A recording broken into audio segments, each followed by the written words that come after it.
Students to my Sanskrit Academy channel. Today we are going to see from Science Chapter 1 exercise question and answer. मित्रांनो, आज आपण विज्ञानाचे प्रकरण पहिले लक्षणे सजीवांची यांची पूर्ण प्रश्नांची उत्तरे पाहूया. तुम्हाला पहिले दिलेले तिथे suggest appropriate words for the blanks म्हणजे फिल द ब्लँक्स तुम्हाला भरलेले आहेत. तिथं पहिलेच काय म्हटलेलं आहे, every living thing organism producer another living organism it self is called reproduction. त्याचं उत्तर आहे रिप्रोडक्शन. मराठीमध्ये त्याचं उत्तर येतं प्रजनन. दुसरा आहे dash and dash are the main characteristics of living organism. तर ग्रोथ अँड डेव्हलपमेंट. तर मराठीमध्ये त्याचं उत्तर येईल वाढ आणि श्वास आणि सीझन. The growth and the development of living organism due to the food called the nutrition of living thing. त्याचं आन्सर आहे न्यूट्रिशन आणि मराठीत त्याचं उत्तर आहे पोषण. तिसरंच आपण उत्तर पाहू, the body of living organism is made up of cells. म्हणजे आपले शरीर हे सर्व पेशींनी बनलेलं आहे. तर मराठीत त्याचं उत्तर आहे पेशी. Birds, fish and animals can move and change their position on their own. Shed leaves as well as vehicle like tractors and bullock cart can also change their position.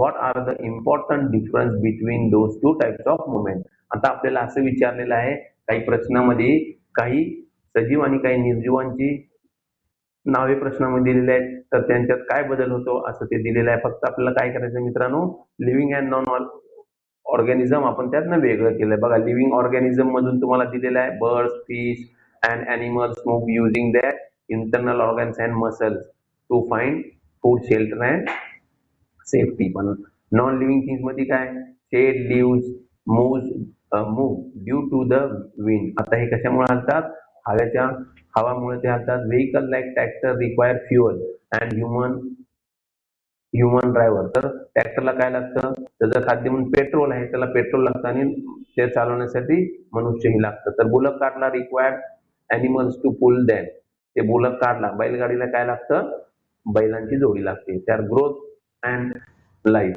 Animal movement is a sign of life and responsible whether non-living movement is purely mechanical. म्हणजेच काय, living थिंग्सला काय लागतात, they have life, पण non living थिंगला they doesn't have life.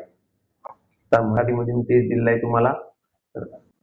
आता आपण बघूया question number 3. Germs of many diseases are exactly microscopic. They are small that they cannot be seen with the naked eyes. Do such living organisms reproduce? What do you think? Explain how you decide this. म्हणजे काय म्हणलं आपल्याला, असं त्यात म्हणलेलं काय, मायक्रोऑर्गॅनिझम they are so small. आपण जे मायक्रोऑर्गॅनिझम म्हणजे विषाणू, जीवाणू इतके स्मॉल असतात ते आपण त्यांना डोळ्यानं पाहू शकत नाही. त्याला कशाची मदत लागते, आपल्याला मायक्रोस्कोपची मदत लागते, त्याच्याद्वारेच ते आपल्याला बघता येतात. तर त्याचं उत्तर आहे यस, दे रिप्रोड्यूस. म्हणजे मायक्रोस्कोपिक ऑर्गॅनिझम लाईक बॅक्टेरिया आणि व्हायरस रिप्रोड्यूस रॅपिडली. ते खूप मोठ्या प्रमाणात आणि असंख्य संख्येने त्यांच्यात ते प्रजनन करतात. त्यानंतर रिस्पॉन्डिंग म्हणजे काय, ते we can decide this because a single jumps enter a body multiplies into millions, causes a person of fall sick if they do not reproduce. If they did not reproduce, disease could not spread or grow worse inside the body.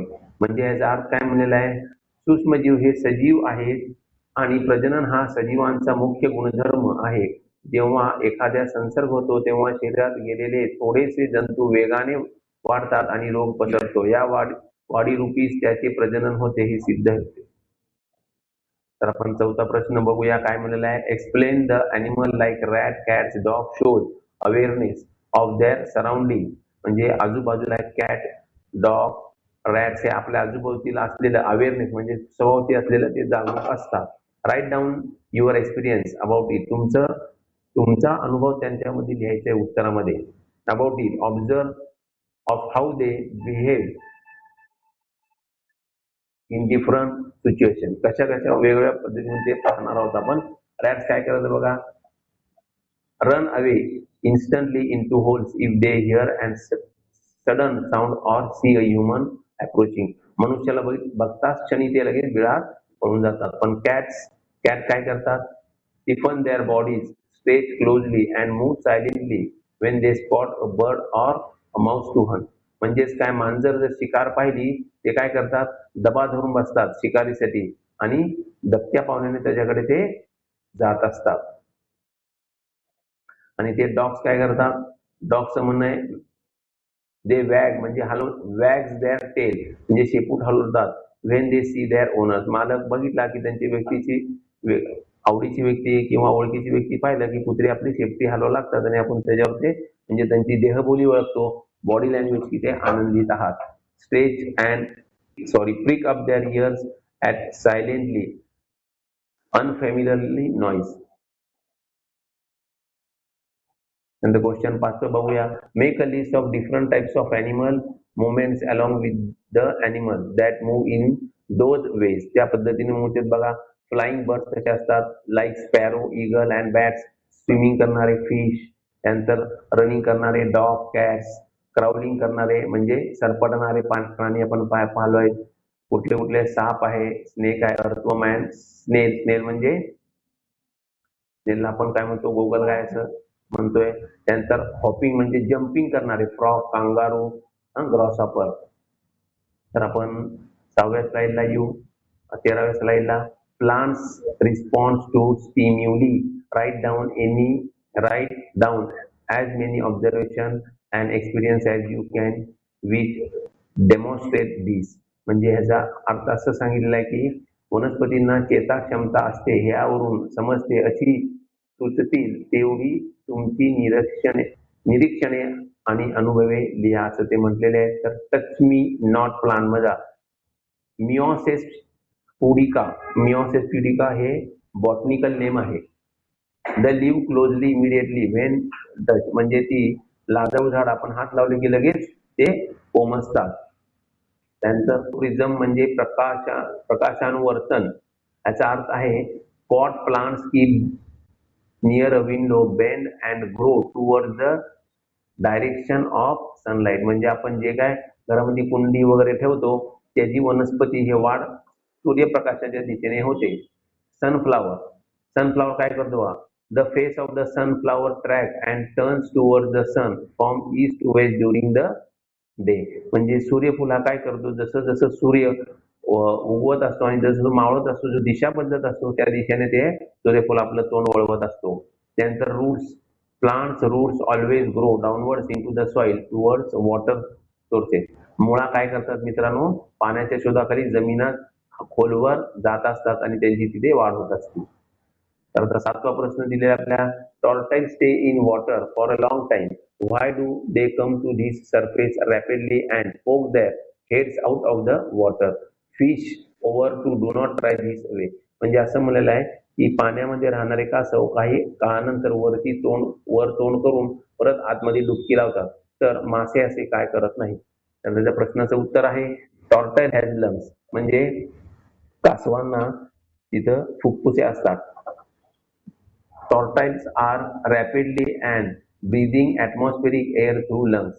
They must have surface to take a breath of air. म्हणजे त्यांना जागा लागते, पाण्यात ते श्वासोच्छ्वास घेऊ शकत नाही, त्यामुळे ते पाण्याच्या वरती आपलं तोंड डोकावतात, श्वासोच्छ्वास घेतात आणि परत आत डुबकी लावतात. असेच वेल मासा आहे मित्रांनो, तोही समुद्राचा असताना वर येतो आणि मग श्वास घेऊन आत जातो. तसेच गिल्स, फिशला हे काय असतात? गिल्स असतात, त्यामुळे ते काय करतात? पाण्यातल्या ऑक्सिजनचा उपयोग करून ते श्वासोच्छ्वास घेतात. त्यानंतर 8वा प्रश्न करूया आपण. इथं लाईफ सायकल ऑफ फ्रॉग दिलेला आहे. तर तुम्हाला त्या पुस्तकात खालीवर केलेले आहे आणि त्याप्रमाणे त्या चित्रामध्ये मी तुम्हाला चित्र दिले आहे. त्याप्रमाणे हे बॉक्स नंबर 1 आज उत्तर आहे. 2 बॉक्स नंबर 2 सेकंड इमेज 5 आहे त्याचा आन्सर. बॉक्स नंबर 3 पहिलं इमेज आहे आणि बॉक्स नंबर 14 जो आहे तो तिसरा आहे आणि बॉक्स नंबर 5 वाला आहे तो चौथा आन्सर आहे. म्हणजे पहिला एग म्हणजे चित्रामध्ये तिसरा आहे जो एग आहे. मग टॅडपॉल, फ्रॉगलेट आणि अडल्ट फ्रॉग असं त्याचं उत्तर आहे. तर मी तुम्हाला 9वा प्रश्न करालो आपण. Classify the following into living and non living group based on their characteristics. म्हणजे सजीव आणि निर्जीव त्यांच्या गुणधर्मानुसार आपल्याला त्याच्या दोन म्हणजे डिफरन्स बिटवीन फरक आपल्याला स्पष्ट करायचा आहे. इथे मी दिलेलं आहे तुम्हाला. लिव्हिंग थिंग्स मध्ये काय काय येतात? Butterfly, fish, trees. Non living thing मध्ये स्टोन, बायसिकल, बुक्स, एअर. हे सगळे नॉन लिव्हिंग थिंग्स म्हणजे निर्जीव आहेत मित्रांनो. तर आपण इथं write answers of the following क्वेश्चन्सला लिहूया. What are the effect of animal when there is a drought and there is no food or water available for them. आता असं म्हणलेलं आहे प्रश्नाचा अर्थ असं होतो, समजा दुष्काळामध्ये पुरेसे चारा, अन्न, पाणी न मिळालं जनावरांवर कोणता परिणाम होऊ शकतो, अशा त्याचा अर्थ आहे. तर उत्तर आलेलं आहे बघा काय, स्टार्विंग अँड डिहायड्रेशन. स्टार्विंग म्हणजे अन्नाविना त्यांचे होरपळ होणार आहे, अन्न मिळणार नाही, पाणी मिळणार नाही. Animals become weak and fall ill due to lack of nutrition and drinking water. म्हणजे ही जनावरं हळूहळू कमकुवत होणार आहेत. कशानं? त्यांना पाणी आणि अन्न न मिळालं. Loss of habits. Water bodies dry up and vegetation dies, living animals without shelter or place to grass. म्हणजे त्यांना खायला मिळणार नाही, गवत मिळणार नाही, पाणी मिळणार नाही. पाणी जे काय असेल ते आटलेलं असेल आणि त्यासाठी ते मायग्रेशन करतात. मायग्रेशनचा अर्थ आहे म्हणजेच ते एका ठिकाणून दुसऱ्या ठिकाणी अन्नाच्या शोधात जात असतील, त्याला मायग्रेशन म्हणतो. Many animal are force to leave their nature. म्हणजे खूप प्राणी हे एका स्थळाहून दुसऱ्या स्थळात जिथं अन्न त्याला मिळतात ते तिथं स्थलांतर करतात. त्यानंतर शेवटचं आहे डेथ. डेथ म्हणजे large number of animal die from hunger. म्हणजे भुकेनेच ते खूप मोठ्या प्रमाणात त्यांच्या प्राण्यांची हानी होते किंवा ते मरतात. Thirsty or extreme exhaustion which can impact local ecosystem. म्हणजे ह्यामुळं आजूबाजूची परिस्थिती अत्यंत तीव्र दुष्काळ, भूक आणि तहान सहन न झाल्यामुळे अनेक जनावरे दगावतील, मरतात. तर आपण बी प्रश्नाकडे घेऊया. टायगर कब grow, does it also develop, explain the statement. म्हणजे काय म्हणते बघा, वाघाचं पिल्लू हे वाढतं का आणि म्हणजे वाघाचा बछडा वाढतो का, त्यांचे विकास होते का, हे विधान स्पष्ट करा. म्हणजे आपल्याला स्पष्ट करायचे आहे.